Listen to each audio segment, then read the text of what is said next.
Hello and I welcome you all to my this session. आप सबको मेरी तरफ से जय हिंद। नो आप सब मेरे साथ जुड़े हुए एक बहुत ही इंपॉर्टेंट टॉपिक पर डिस्कशन करने के लिए, and that is very important for your exam also and for your knowledge also. From knowledge point of view also this news is very important. दरअसल हुआ ये है कि यूएस के बाद अब यूनाइटेड नेशंस ने भी ईरान के ऊपर स्नैप बैक सैंक्शंस लगाने की घोषणा कर दी है। और घोषणा ही नहीं की है, ये संडे, लास्ट संडे से ये इंप्लीमेंट भी हो चुका है। जब मैं ये वीडियो शूट कर रहा हूं that means today is Monday, और ये संडे को इंप्लीमेंट भी हो चुका है ईरान के ऊपर। तो आइए चलिए समझते हैं ये स्नैप बैक सैंक्शन क्या होता है, क्यों लगाया गया और इसका रिएक्शन ईरान की तरफ से क्या आया और इसके कॉन्सिक्वेंसेस क्या होंगे। क्या हमें एक बार फिर ईरान अमेरिका, ईरान इजराइल, या America and Israel together versus Iran देखने को मिलेगा, या दुनिया दो पोलों में बढ़ती हुई हमें नजर आ रही है कि एक तरफ हम देख रहे हैं कि there is Iran, China and Russia, और दूसरी तरफ हम देख रहे हैं कि यूरोप के कई कंट्रीज हैं, for example France, for example Britain, for example Germany and America, और उसके साथ इजराइल। तो ये इस तरीके से वर्ल्ड जो है वो बढ़ती हुई नजर आ रही है। क्या एक बार फिर हमें ईरान और अमेरिका के बीच में या ईरान और इजराइल के बीच में जंग होती हुई नजर आएगी? तो चलिए इन सब मुद्दों में बात करते हैं। देखिए ये पूरी न्यूज जो है वो आज दिन भर अलग अलग न्यूज़पेपर्स में फ्लैश हुई कि UN has sanctioned snapback sanctions on Iran. UN की तरफ से ईरान के ऊपर स्नैपबैक सैंक्शंस लगा दिए गए हैं, जिसको रोकने की पूरी कोशिश यूएन में रशिया ने और चाइना ने किया। लेकिन क्योंकि ये सैंक्शन जो है वो वीटो प्रूफ है, इसीलिए ईरान के ऊपर इस सैंक्शंस को रशिया और चीन भी रोक नहीं पाए।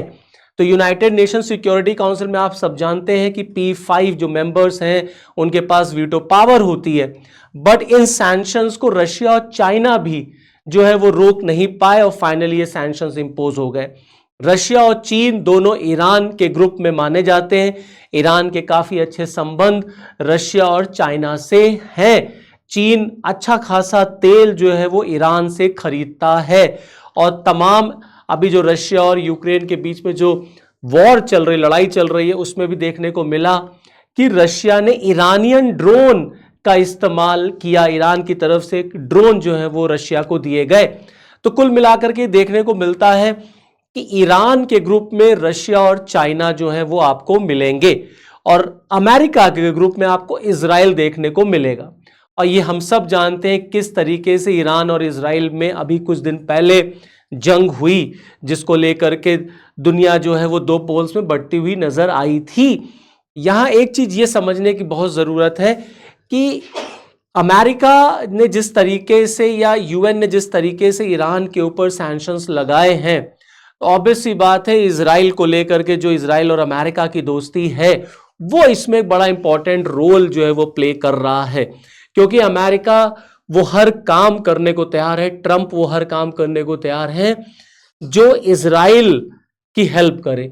तो कहीं ना कहीं ये बात भी है कि इजराइल के कहने पर या इजराइल के प्रेशर में आकर के ही और अमेरिका के प्रेशर में आकर के यूएन ने इस तरीके का काम ईरान के खिलाफ किया। अब ऑब्वियस सी बात है कि इसको लेकर के ईरान की तरफ से भी रिएक्शन आएगा। तो ईरान के राष्ट्रपति ने इस तरीके के सैंक्शंस को जस्टिफाई नहीं किया है। उन्होंने कहा ये इलॉजिकल है, इलीगल है, रैशनललेस है, इसमें कोई दम नहीं है, ये बेबुनियाद है, अवैध है।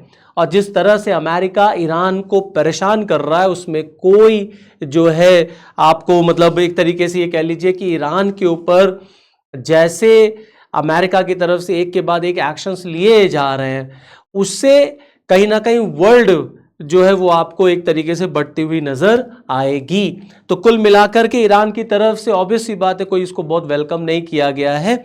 ना ईरान की पार्लियामेंट में जो स्पीकर है उनका भी मैसेज आया, उनका भी रिएक्शन आया, तो उन्होंने भी ऐसे सैंक्शंस को इलीगल कहा कि ये गैर कानूनी तरीके से ईरान को परेशान किया जा रहा है अमेरिका के द्वारा। अब इसका रिएक्शन के साथ साथ इसके कॉन्सिक्वेंसेस क्या हो सकते हैं, आगे क्या हो सकता है। देखिए जैसे मैंने आपको बताया कि इस तरीके के रिएक्शन के बाद, इस तरीके के एक्शन के बाद ऑब्वियसली बात है वर्ल्ड हमें जो है वो फ्रेगमेंटेड फॉर्म में दिख सकती है कि एक तरफ हम देख सकते हैं कि ईरान, चाइना और रशिया है, तो दूसरी तरफ हम देख सकते हैं अमेरिका और उसके लॉबी के लोग हैं। दूसरी तरफ यह भी है कि ईरान बार बार ये धमकी भी दे रहा है कि ईरान जो है वो एनपीटी से बाहर हो जाएगा। No NPT that is nuclear non proliferation treaty, और अगर ईरान एनपीटी से बाहर हुआ तो उसके ऊपर जो है वो शर्तें इंप्लीमेंट नहीं होंगी तो वो फ्री हो जाएगा। तो कहीं ना कहीं ये एक बड़ा डेंजरस जो है वो साइन होगा कि अगर ईरान एनपीटी से बाहर होता है तो। दूसरी तरफ हमने ये देखा कि ईरान ने भी अपने जो इनवॉइस थे, अपने जो रिप्रेजेंटेटिव जिनको हम लोग एम्बेसडर वगैरह कहते हैं, ईरान ने वापस बुला लिया as a reaction from UK, France and Germany. क्योंकि जो 3E कंट्रीज हैं, यूके, फ्रांस और जर्मनी, इन्हीं के बेसिकली एक्शन पर या इन्हीं के एफर्ट से यूएन ने ईरान के ऊपर एक बार फिर सैंक्शंस लगाए हैं। तो इनको E3 कंट्रीज कहा जाता है। दरअसल मैं आपको बताऊं, देखिए ऐसा है कि America as well as European countries को ईरान के न्यूक्लियर प्रोग्राम से बहुत इश्यूज हैं, बहुत दिक्कतें हैं, स्पेशली अमेरिका को, क्योंकि वेस्ट समझता है कि ईरान का nuclear programme is not peaceful programme, और जो वो यूरेनियम को इनरिच कर रहा है वो कहीं ना कहीं आगे चल करके अमेरिका के लिए प्रॉब्लमैटिक हो सकता है अगर ईरान ने परमाणु हथियार, न्यूक्लियर वेपन्स जो है वो क्रिएट कर लिए तो। इसीलिए अमेरिका बार बार, और इजराइल के लिए भी बड़ी प्रॉब्लम की बात हो जाएगी कि अगर ईरान के पास न्यूक्लियर वेपन्स आया, इजराइल कभी नहीं चाहता कि ईरान के पास न्यूक्लियर वेपन आए, अमेरिका भी नहीं चाहता है कि ईरान के पास न्यूक्लियर वेपन आए। इसलिए अमेरिका और वेस्ट बार बार ईरान के ऊपर प्रेशर क्रिएट करते हैं कि आप अपने न्यूक्लियर प्रोग्राम्स को डिसमेंटल करिए, खत्म करिए। इसी को लेकर के 2015 में ईरान और कई यूरोपियन कंट्रीज के बीच में एक एग्रीमेंट हुआ था जिसको ईरानियन न्यूक्लियर डील कहा जाता है, जिसमें ईरान के साथ साथ अमेरिका था, ब्रिटेन था, रशिया था, चाइना था, फ्रांस था, जर्मनी था, साथ ही साथ यूरोपियन यूनियन भी था। तो इसको एक तरीके से 15 में जब ये डील हुई तो इसमें ईरान ने ये शर्त मान लिया कि ईरान अपने न्यूक्लियर जो उसके प्लांट्स हैं उसको वो ओपन कर देगा फॉर इंस्पेक्शन। तो जो इंटरनेशनल एजेंसी है, इंटरनेशनल एटॉमिक एनर्जी एजेंसी, वो ईरान में जाकर के इंस्पेक्शन कर सकती है, चेक कर सकती है कि ईरान का जो न्यूक्लियर प्रोग्राम है वेदर दैट इज पीसफुल और नॉट। तो 15 में एग्रीमेंट साइन होता है ईरान का कई यूरोपियन कंट्रीज के साथ। बाद में जब ट्रंप आते हैं, अमेरिका के राष्ट्रपति बनते हैं, तो ट्रंप इस डील से अपने आप को बाहर कर लेते हैं, और जब ट्रंप इस डील से अपने आप को बाहर कर लेते हैं तो तब से अमेरिका जो है ईरान के ऊपर नंबर ऑफ सैंक्शंस जो है वो इंपोज करता है। इसी को हम लोग E3 कंट्रीज भी कहते हैं, इसको ध्यान रखिएगा, ये एग्जाम के लिए बहुत इंपॉर्टेंट है। नो, ये E3 कंट्रीज ने अभी 1 महीना पहले जब ईरान और इजराइल और ईरान और अमेरिका के बीच में टसल हुआ था, तो E3 कंट्रीज ने उसके बाद 1 महीना पहले यूएन में एक एफर्ट, एक कह लीजिए एक तरीके से उन्होंने फिर से एक प्रपोजल पेश किया जिसमें कहा गया कि Iran is not compiling with nuclear deal of 2015, कि ईरान जो है वो 15 के जो न्यूक्लियर डील था उससे उसका प्रोग्राम मैच नहीं करता, इसलिए एक बार फिर ईरान के ऊपर सैंक्शंस इंपोज होने चाहिए। तो E3 कंट्रीज ने प्रपोजल रखा 30 दिन, क्योंकि अक्टूबर में ये इनके जो राइट्स थे ये खत्म हो जाते, तो अक्टूबर में ये राइट्स खत्म होने से पहले इन्होंने अगस्त में ये प्रपोजल यूएन में पेश किया, और 30 दिन का टाइम होता है, 30 दिन के बाद ये सैंक्शंस इंपोज हो जाएंगे। 30 दिन के बाद ये सैंक्शंस इंपोज हो गए, इसी को स्नैपबैक सैंक्शंस कहा जाता है।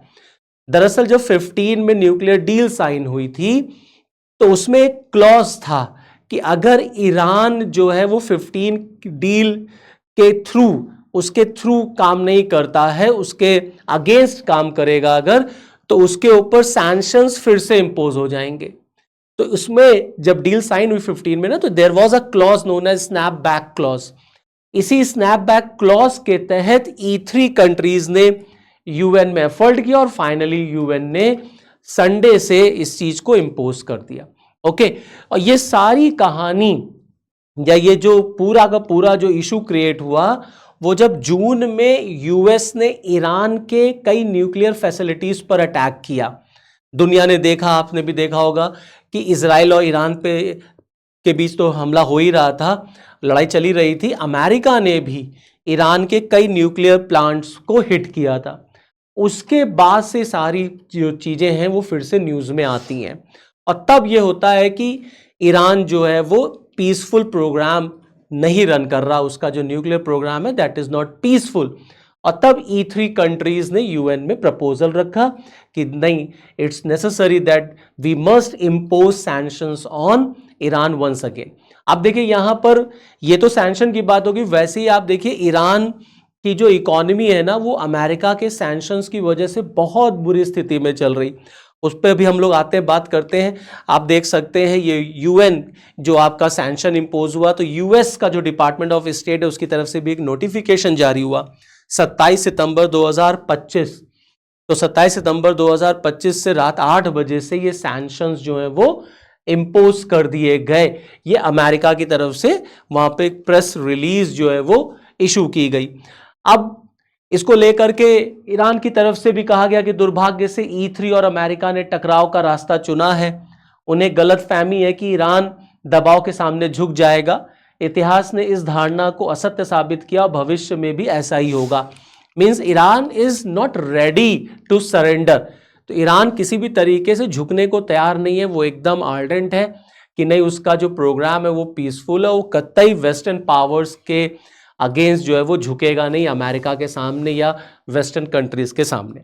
अब जैसा मैंने आपको बताया कि अमेरिका के सैंक्शंस तो ऑलरेडी ईरान पे लगे जिसने ईरान की इकोनॉमी को पूरी तरीके से बर्बाद कर दिया। आप देखिए ईरान की जो करेंसी है वो ऑलरेडी डॉलर के मुकाबले सबसे निचले स्तर पर है, एट द लोएस्ट लेवल है। जबरदस्त महंगाई ईरान में बढ़ रही है। ऑटोमेटिकली ईरान में बहुत इन्फ्लेशन रेट हाई है, वहाँ पर चावल, वहाँ मीट, वहाँ राजमा, वहाँ बटर के दाम ज़बरदस्त ऊपर हो रहे हैं। तो वहाँ एक तरीके से भूखमरी की समस्या, बेरोजगारी की समस्या, लोग बहुत परेशान हो रहे हैं। अब जब यूएन का सैंक्शन लग गया तो ये सारी चीज़ें ईरान में और ट्रिगर कर जाएंगी, वहाँ इन्फ्लेशन और बढ़ेगा, वहाँ पर बेरोजगारी और बढ़ेगी, लोगों का जीवन और टफ हो जाएगा। क्योंकि इन सैंक्शंस की वजह से अब ईरान के जितने भी एसेट्स हैं अब्रॉड में वो फ्रीज कर लिए जाएंगे। साथ ही साथ ईरान किसी के साथ ट्रेड डील नहीं कर सकता, ईरान किसी के साथ आर्म्स डील नहीं कर सकता, ईरान किसी को अपना हथियार नहीं बेच सकता। साथ ही साथ ईरान के बैलिस्टिक मिसाइल प्रोग्राम पर सैंक्शन लग जाएंगे, कोई बैलिस्टिक मिसाइल टेस्ट नहीं हो सकती। एज वेल एज यूरेनियम और यूरेनियम से रिलेटेड कोई मटेरियल ईरान खरीद नहीं पाएगा। तो कहीं ना कहीं ये ईरान की इकोनॉमी के लिए और ईरान के पब्लिक के लिए जो है ये बहुत प्रॉब्लमैटिक होने जा रहा है, जो यूएन ने स्नैपबैक सैंक्शंस लगाए हैं। अब ऑटोमेटिकली ईरान रिएक्ट करेगा ही करेगा। आगे चल करके अब देखना होगा कि क्या ईरान की तरफ से कोई वायलेंट मूव आता है, क्या ईरान अमेरिका के साथ फेस टू फेस करता है, क्योंकि रशिया और चीन दोनों ईरान के साथ खड़े हैं। तो अब इन फ्यूचर ये पता चलेगा कि कैसे क्या और चीज़ें चल रही हैं। जैसे कोई नया ब्रेक होगा मैं आपके साथ तुरंत जुड़ूंगा। चलिए फिर इस वीडियो में मुझे दीजिए इजाज़त, नेक्स्ट वीडियो आपके साथ मैं फिर मिलूंगा, तब तक के लिए जय हिंद।